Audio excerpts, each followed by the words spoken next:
नमस्कार, जय हिंद। आपका स्वागत है हंस अकेडमी चैनल पर। आज का जो टॉपिक लेके आए हैं वो भाग जो एक आरंभ होता है यहाँ से, ठीक है।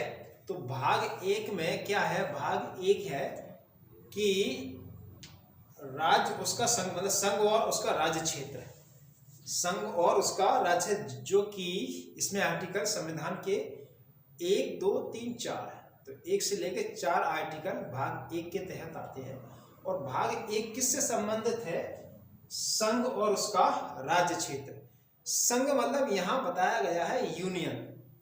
संघ किसे कहते हैं? संघ कैसे है कि भारत का जो सिस्टम है ना, व्यवस्था है, वो संघात्मक है। अब संघात्मक के साथ साथ मतलब कनाडा मॉडल, साथ ही साथ ये भारत में पार्लियामेंट्री सिस्टम भी है, जो कि हमने ब्रिटेन से लिया। तो संघ को प्रदर्शित किया गया यूनियन से। और यूनियन किसे कहते हैं? यूनियन कहते हैं कि राज्यों को मर्ज कर दो, मतलब प्रांतों को मर्ज कर और एक यूनियन बनेगा, एक संघ बनेगा, उसे कहते हैं संघ। तो आर्टिकल 1 से 4 तक बताया गया भाग एक है। इसमें क्या है कि भारत संघ एवं उसके राज्य क्षेत्रों की चर्चा की गई है इसमें। अब हम चर्चा करते हैं कि आखिरकार आर्टिकल 1 क्या है। तो आर्टिकल 1 में ये बताया गया है, मॉडर्न भारत के लिए, मॉडर्न हिस्ट्री के लिए इंडिया अर्थात भारत, मतलब इंडिया का नाम बताया गया, मतलब भारत है। इंडिया अर्थात भारत क्या होगा? राज्यों का संघ होगा। सारे स्टेट को मर्ज कर दो, मर्ज करने पर मिलाकर और संघ का निर्माण होगा।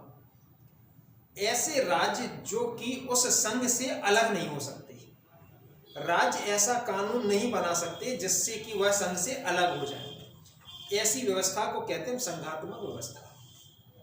एक व्यवस्था और होती है परिसंघात्मक व्यवस्था, जैसे कि यूएसएसआर की थी। परिसंघात्मक व्यवस्था कैसी होती है कि जब भी चाहे संघ से राज्य अलग हो सकते हैं।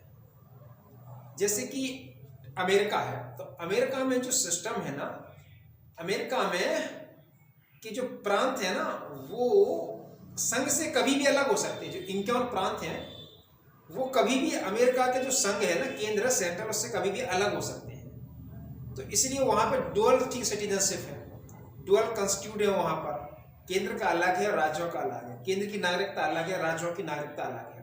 तो ऐसी व्यवस्थाओं को परिसंघात्मक व्यवस्था कहते हैं।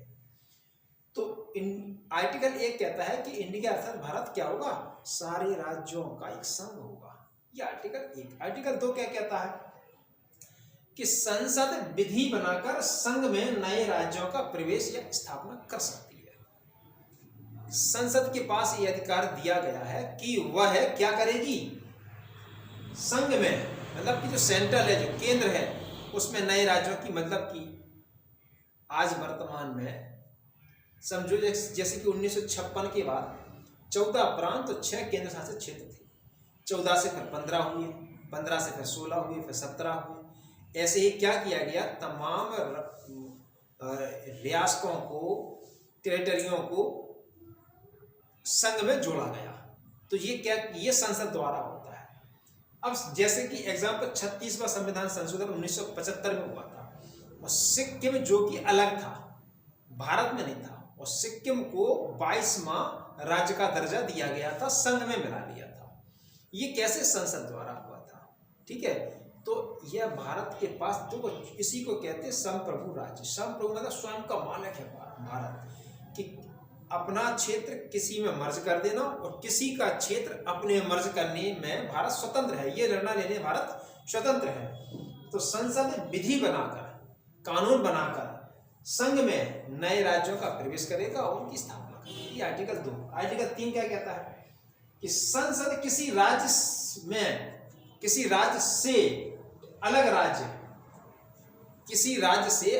अलग राज्य या 2 राज्यों को मर्ज करके एक राज्य की स्थापना कर सकती है। जैसे कि आंध्र प्रदेश से तेलंगाना अलग हुआ जून 2014 में, ठीक है। तो राष्ट्रपति से परामर्श कर ऐसा विधेयक लाया जाएगा कि एक राज्य से हटाकर, एक राज्य से अलग करके और नए राज्य की स्थापना करना, या दो राज्यों को मर्ज करके और एक राज्य की स्थापना करना, ये संसद द्वारा कानून होता है। कौन सा? आर्टिकल 3 के तहत। आर्टिकल 4 क्या कहता है कि आर्टिकल 2 और आर्टिकल 3, आर्टिकल 2 क्या कहता है? संसद विधि बनाकर संघ में नए राज्यों की स्थापना करेगी। और आर्टिकल 3 क्या कहता है कि किसी राज्य से अलग या दो राज्यों को मर्ज करना, ये संसद का काम है। तो आर्टिकल 2 आर्टिकल 3 में अगर कोई परिवर्तन करना है तो आर्टिकल 4 ये कहता है कि ये बिना संविधान संशोधन किया जाएगा, मतलब सामान्य विधेयक से किया जाएगा। इसमें आर्टिकल 368 मतलब संविधान में संशोधन की जरूरत नहीं होती है, ठीक है ना, मतलब सामान्य बहुमत से ही किसी प्रकार का संशोधन किया जा सकता है, ठीक है। जैसे कि भाई ये हुआ था किस बेरुवाड़ी का मामला था। अब बेरुवाड़ी का मामला क्या था? 1960 में था कि भाई बेरुवाड़ी गांव का नाम था जो कि हमने पाकिस्तान को, पूर्वी पाकिस्तान को दे दिया था, ठीक है। तो इसका मतलब ये है कि भारत स्वतंत्र है ऐसे निर्णय लेने में, ठीक है। उसमें 368 की जरूरत नहीं होती ऐसे केसों में, मतलब संविधान में संशोधन की जरूरत नहीं है, सामान्य विधि द्वारा ऐसा कानून बन सकता है। तो ये थे आर्टिकल 4 जो कि भाग 1 से संबंधित है। अब इसके बाद होता क्या है कि जब स्वतंत्रता प्राप्ति हो गई तो भारत का जो विभाजन था वो 2 भाग में बटा हुआ था। एक थे ब्रिटिश प्रांत और दूसरे थे देसी रजवाड़े। तो उस समय जो ब्रिटिश प्रांत थे वो थे कितने? वो थे, ब्रिटिश प्रांत थे 9, और जो देसी रियासतें थी वो कहीं कहीं पर 562 है, 565 है, 600 रियासतें थी, ठीक है। 600 रियासतें भी बटी हुई थी क्योंकि जो 58 रियासतें थी ना, देसी रजवाड़े थे, वे पाकिस्तान चले गए थे, जबकि 542 जो रजवाड़े थे ये भारत में आ चुके थे, ये भारत में थे। और ये भी था कि भाई वे रियासतें जिनको भारत में विलय करना भारत में विलय हो सकती है, जिनको भारत पाकिस्तान विलय करना पाकिस्तान में विलय कर सकती है, स्वतंत्र हैं। अच्छा, किसी को स्वतंत्र रहना तो वो स्वतंत्र भी रह सकती है। इस प्रकार का प्रोविजन चल रहा था, इस प्रकार का अर्थ चल रहा था। 542 जो भारत में रियासतें थी उनमें से 3 रियासतें वे थी जो कि स्वतंत्र थी, क्योंकि उनको ये भी कहा गया था कि वे रियासतें जिन्हें विलय नहीं करना है किसी में पाकिस्तान में, भी उनके पास लिबर्टी है, स्वतंत्रता है, स्वतंत्र रह सकती है। तो 3 रियासतें कौन सी थी? जूनागढ़ थी, कश्मीर थी और हैदराबाद थी। तो जो जूनागढ़ वाली रियासत थी वो पटेल साहब चूंकि इस देसी रियासत जो मंत्रालय के मंत्री थे, इनको ये होम मिनिस्टर थे, तो इन्होंने क्या किया था कि इन्होंने, मतलब इसी के लिए इसीलिए कहा जाता है कि पटेल साहब क्या है, बिस्मार्क की संज्ञा दी जाती है, आयरन मैन कहा गया। क्यों कहा गया?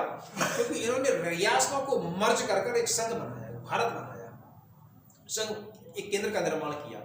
तो जो जूनागढ़ थी इनमें इसमें कराया, रेफरेंडम कराया, जनमत संग्रह के तहत जूनागढ़ को भारत में विलय कर लिया, ठीक है। इसके बाद हैदराबाद जब तैयार नहीं हो रहा था तो सैन्य कार्रवाई कर दी इन्होंने, ठीक है, पटेल साहब ने। तो ठीक है, हैदराबाद ही विलय कर लिया। अब बची थी क्या? कश्मीर में चूंकि हुआ था कि 1948 में पाकिस्तान की आर्मी और कुछ कबायलियों ने हमला कर दिया था जम्मू कश्मीर पर, ठीक है।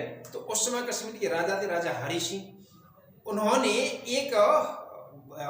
भारत से मदद मांगी पंडित जी से। तो वीके मेनन उसमें सेक्रेटरी थे।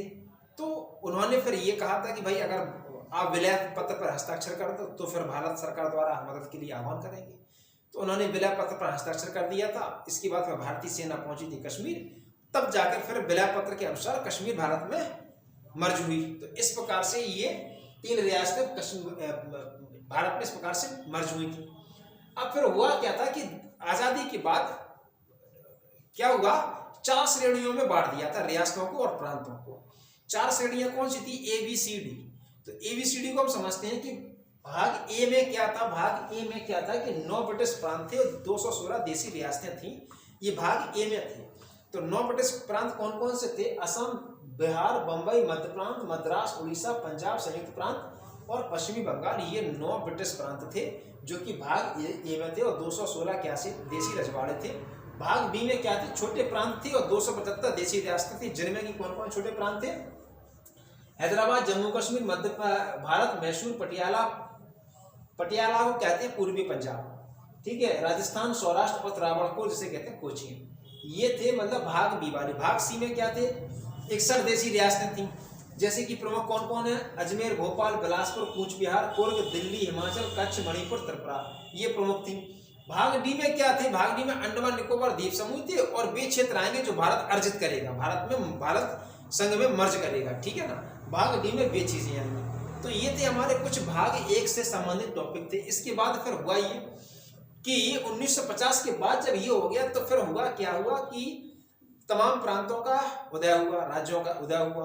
ठीक है, तो 1956 के बाद भारत में 14 प्रांत और 6 केंद्र शासित बने। तो 14 प्रांत की चर्चा करेंगे कि कौन से प्रांत किससे अलग होकर किस प्रकार बने थे अगले टॉपिक में। अगर वीडियो आपको अच्छा लगा हो तो इसको प्लीज लाइक करें, सब्सक्राइब करें, अधिक से अधिक लोगों तक शेयर करें। थैंक यू, जय हिंद।